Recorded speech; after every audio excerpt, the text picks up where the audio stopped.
مومنو، تم پر روزے فرض کیے گئے ہیں جس طرح تم سے پہلے لوگوں پر فرض کیے گئے تھے، تاکہ تم پرہیزگار بنو۔ روزوں کے دن گنتی کے چند روز ہیں، تو جو شخص تم میں سے بیمار ہو یا سفر میں ہو تو دوسرے دنوں میں روزوں کا شمار پورا کر لے۔ اور جو لوگ روزہ رکھنے کی طاقت رکھیں لیکن رکھیں نہیں، وہ روزے کے بدلے محتاج کو کھانا کھلا دیں۔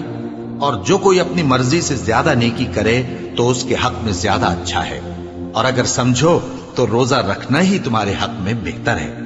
روزوں کا مہینہ رمضان کا مہینہ ہے، جس میں قرآن اول نازل ہوا، جو لوگوں کا رہنما ہے اور جس میں ہدایت کی کھلی نشانیاں ہیں، اور جو حق و باطل کو الگ الگ کرنے والا ہے۔ تو جو کوئی تم میں سے اس مہینے میں موجود ہو چاہیے کہ پورے مہینے کے روزے رکھے، اور جو بیمار ہو یا سفر میں ہو تو دوسرے دنوں میں روزے رکھ کر ان کا شمار پورا کر لے۔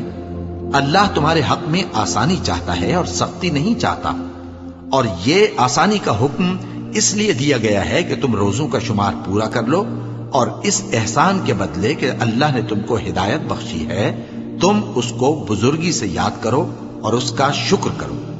اور اے پیغمبر، جب تم سے میرے بندے میرے بارے میں دریافت کریں تو انہیں معلوم ہو کہ میں تو تمہارے پاس ہی ہوں۔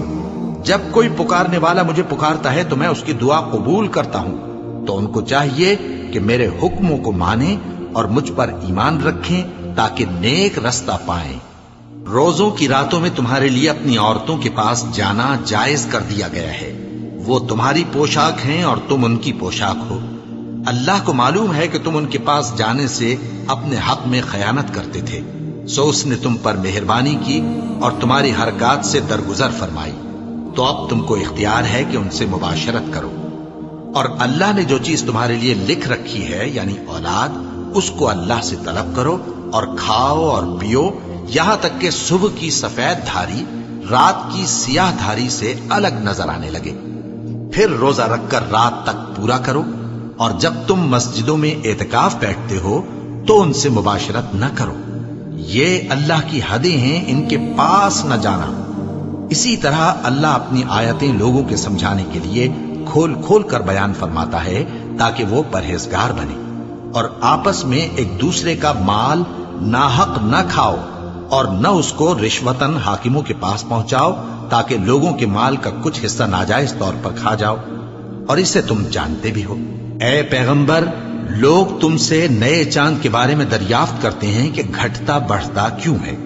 کہہ دو کہ وہ لوگوں کے کاموں کی میعادیں اور حج کے وقت معلوم ہونے کا ذریعہ ہے، اور نیکی اس بات میں نہیں کہ احرام کی حالت میں گھروں میں ان کے پچھواڑے کی طرف سے آؤ، بلکہ نیکوکار وہ ہے جو پرہیزگار ہو، اور گھروں میں ان کے دروازوں سے آیا کرو، اور اللہ سے ڈرتے رہو تاکہ کامیاب ہو جاؤ۔